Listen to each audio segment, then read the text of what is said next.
The Atlanta Falcons have been one of the NFL's most disappointing teams, but that wasn't always the case. After week 9, they sat with a 6-3 record and everything looked pretty darn good in Atlanta.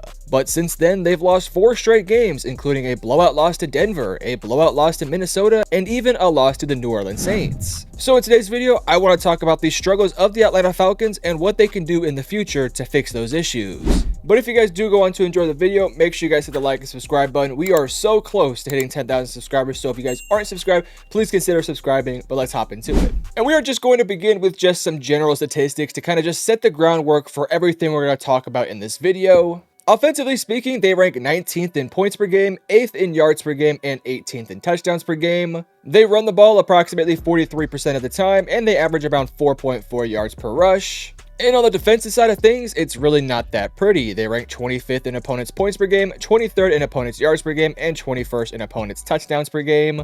And when it comes down to their pass rush, it is basically non-existent, though I will give them their flowers. They have been a lot better the past couple weeks. Over the last couple weeks, they had 5 sacks versus the LA Chargers, and most recently versus the Minnesota Vikings, they had 4 sacks, so that side of things has been somewhat fixed. I think the biggest issue for this Falcons team, at least over these last 4 games where they have been losing games, has been their quarterback, Kirk Cousins. Unfortunately, Kirk Cousins is no spring chicken. He's 36 years of age, is coming off a torn Achilles, and just doesn't look like the same quarterback that we saw even last year with the Minnesota Vikings. Now, I think there's a number of different reasons why he's struggling. Number one, the offense in general, the system at least, doesn't quite suit his current skill set. The system that he's running right now would actually be pretty good for him if this was, let's say, 5 years ago. But unfortunately, because he is coming off a torn Achilles, this system just isn't doing him that many favors. For starters, and just in general, before we get into why it's not doing him any favors, he's also just kind of in a slump right now. He's just not playing very good football, not making good decisions. I do think eventually he will kind of get that back in track. But going back to the system is a typical LA Rams system. Of course, their offensive coordinator came from the LA Rams, where there's a lot of play action, a lot of rollouts, a lot of bootlegs. And unfortunately, because Kirk Cousins is, let's just be honest, a bit of a statue in the pocket right now, he can't effectively move the ball and actually run the bootlegs or run the play action. I saw a statistic that the LA Rams ran a bootleg under Zach Robinson around 25 to 35% of the time, but with Kirk Cousins, it's only around, I think, 16 to 18%. That might not seem like a drastic drop-off, but trust me, that is a massive drop-off. If that is an integral part of your offense and all of a sudden you cannot run it as much nor as effective as you would like to, then your offense is obviously probably going to struggle. Now, Kirk Cousins also isn't doing himself any favors regardless of the bootlegs or the system not really being great for him with his just current decision making. Again, as I talked about earlier, yes, he's in a bit of a slump, but some of these decisions just aren't that good. It's almost as if his mind is telling him to throw it, but his arm isn't telling him to throw it. It's kind of weird. Both sides need to be working in unison, and they're just not really a connected unit right now. Which is kind of unfortunate because you look at the offense, the ground game has been pretty effective with Bijan and Tyler Algier. You obviously have really good weapons in Darnell Mooney and Drake London, and yeah, Kyle Pitts is there, but I don't want to talk about it. And the offensive line has also been pretty good. It's one of the better units out there in the league, but unfortunately, the quarterback play has really been holding this team back. Now, I think we do have to at least bring up the fact that they drafted Michael Penix Jr. in the first round, and maybe the team should at least consider Michael Penix, because Penix is younger. He can move around a lot better. He's, a good quarterback who was a top 10 pick in last year's draft, in my opinion, for a reason. I think the unfortunate part about this is you didn't want to actually have to play him. You wanted to develop him behind Kirk Cousins for at least 2 years, and then maybe in year 3 play him. But if he keeps playing like this, I kind of think the Falcons might be forced to pull the trigger on Michael Penix, at least at some point during the season. Because let's just be honest, again, Kirk Cousins isn't playing very well, and of course Michael Penix Jr. is a bit of a wild card, but this is a Falcons team that was expecting to make a deep playoff run, and with Kirk Cousins, it isn't really looking like they're going to do so. So if they're eliminated from playoff contention, or if they're just not playing a good game, why not throw in the young quarterback, see if he can make a couple plays, give a spark to this offense, and if he, takes the lead and does a really good job with it, then boom, he's your starting quarterback for the rest of the year. But if he doesn't, then you're going to sit him behind Kirk Cousins again and just let him develop. I kind of think that you should ride out with Kirk Cousins at least for the next couple weeks and see if he can get himself out of this little bit of a slump. But if he can't, I do think that you have to at least consider the idea of starting Michael Penix Jr. because I do think he has a lot of talent. He's got a really good arm. And if you watched that Texas versus Washington game, which I unfortunately did, he was absolutely balling in that game. By the way, I am a Texas fan, so that brings up a lot of bad memories. But moving off of Kirk Cousins, as I mentioned earlier, the offense has been really good around him. Drake London's having one of the best years of his career. Darnell Mooney is as well. Kyle Pitts, unfortunately, is just playing like Kyle Pitts. He's not really playing at an extremely high level. The offensive line is having a good season. Now, defensively, though, it's a bit of a different story. I think Raheem Morris is kind of struggling to figure out what his defense really is right now. I do want to give him some time because this is only his first year, so I don't necessarily think he's on the hot seat or anything, but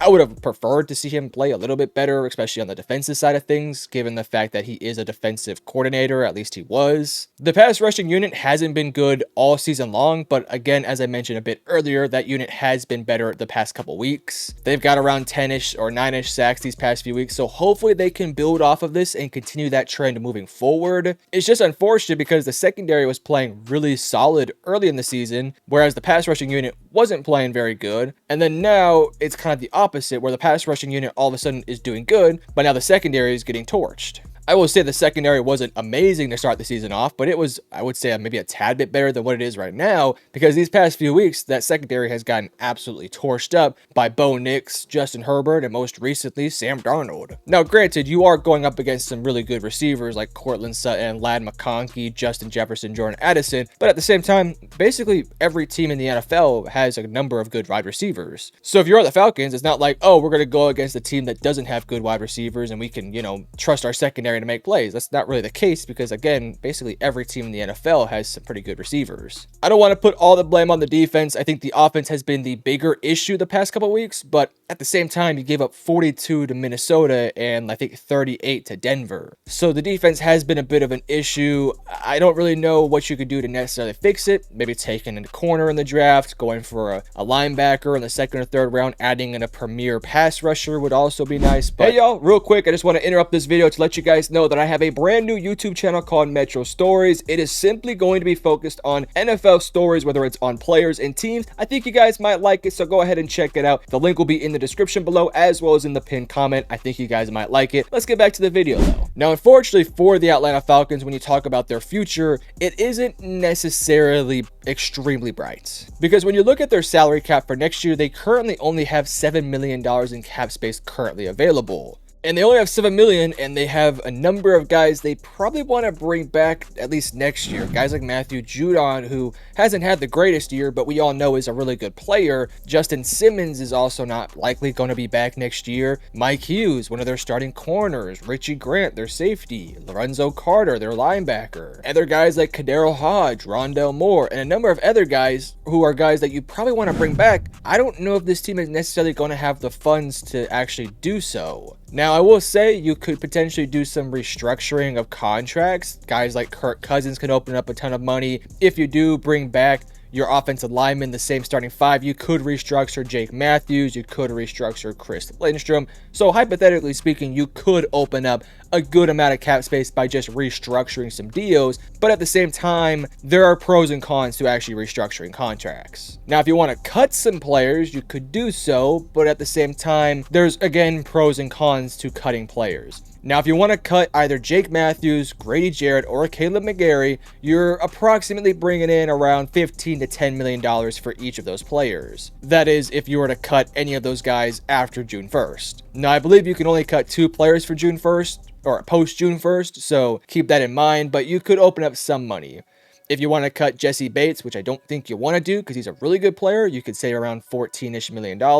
Guys like Chris Lindstrom could also be cut to open up some money. Unfortunately, I just don't think you want to cut a bunch of these guys because a lot of these guys are some of your best players. So truth be told, I just kind of think your probably best case scenario is just to cut, some guys here and there, make a little bit of extra money, and restructuring a bunch of deals. So because I don't think this team is really going to have that much in cap space, I don't really see a whole bunch of big time moves they can make in free agency. Again, if you restructure certain contracts, you could potentially open up some cap space, but I just feel like this team in general is losing a lot of big time players and doesn't have the cap space to sign those guys back. So hypothetically speaking, if let's say you do lose Matthew Judon and you do lose Justin Simmons, you do lose Lorenzo Carter and all these other guys, this team is going to be a shell of what it once was. And that's a shame because I feel like in theory and on paper, this team is actually pretty good. It just isn't really playing really well right now. And currently I don't see the team really being back next year. Yes, you can cover some positions in the draft, but that doesn't necessarily make your team much better. If you go out there and sign an elite pass rusher in free agency, yes, that would help, but you're also just lost Matthew Judon, so you're kind of just replacing his production. And sure, if you go out there and sign a corner, that's also great, but again, it's kind of the same deal. You're just replacing Mike Hughes. You're not really taking drastic steps forward. Now, granted, let's say you go out there and sign a Will Johnson from Michigan in the draft to replace a guy like Mike Hughes, then yeah, of course, that's a big time upgrade, but it doesn't really make your team that much better, I'm not sure. So kind of just recapping everything I just talked about, this team isn't playing very good offensively, isn't playing very good defensively, doesn't have a bunch of cap space to work with, and sure, they have some draft capital and they could fix a couple things here and there, but this team is really not in the greatest positions right now. Now, I'm going to make the assumption that they do restructure some deals and open up, let's just say, around $30 to $40 million in cap space. If you can do so, I would suggest bringing back some of the free agents. Some guys I would consider bringing back would be guys like Lorenzo Carter on a somewhat affordable deal. If Justin Simmons wants to sign another 1 or 2 year deal for relatively cheap, I would at least consider it. Mike Hughes, Richie Grant, those are guys who aren't playing great, but they're good enough to be at least starters to depth options for this team, so I think you should consider them. And when it comes to the draft, I think with the first round, you probably want to go pass rusher. This is a somewhat good pass rushing class. There are a couple good names out there that you could potentially take in the first round. If I had to say which one I would like for this Falcons team, I would maybe say James Pierce Jr., who's a bit more of just a straight up pass rusher, who's a little bit unrefined, a little bit skinny, but could develop into being something pretty good for the Falcons. And in the second round, maybe you want to target a true cornerback. I think Jahdae Barron could potentially be available. I'm a huge fan of Jahdae Barron, so potentially you could take him. And then in the third or fourth or whatever rounds after that, I think you just go best player available in positions of need. Again, this Falcons team isn't necessarily terrible, and I think there are a few pieces away from being really good. I think the biggest one is the play from the quarterback. If they can get Kirk Cousins really going to end the season off, they could be a good team heading into the postseason, but I think we'll have to wait and see. Now, to kind of go all the way back to 2024, I will say the schedule for the rest of the way is really easy. You have the Raiders, you have the Giants, you have the Commanders, and the Carolina Panthers. I would say they're at least going to win at least 3 of the next 4, if not win all 4 of those games. So this team will potentially be a 10-7, 9-8 team, potentially could win the division or even make a wild card spot. So not everything is doom and gloom, but they have to play considerably better. But you guys, let me know in the comment section below, what moves do you guys think this Falcons team can realistically do, and do you guys think this Falcons team is going to be okay in the long haul? Because I'll be honest with you, I'm a little bit worried. But if you enjoyed the video, make sure you guys hit the like and subscribe button, and I love you guys. Peace.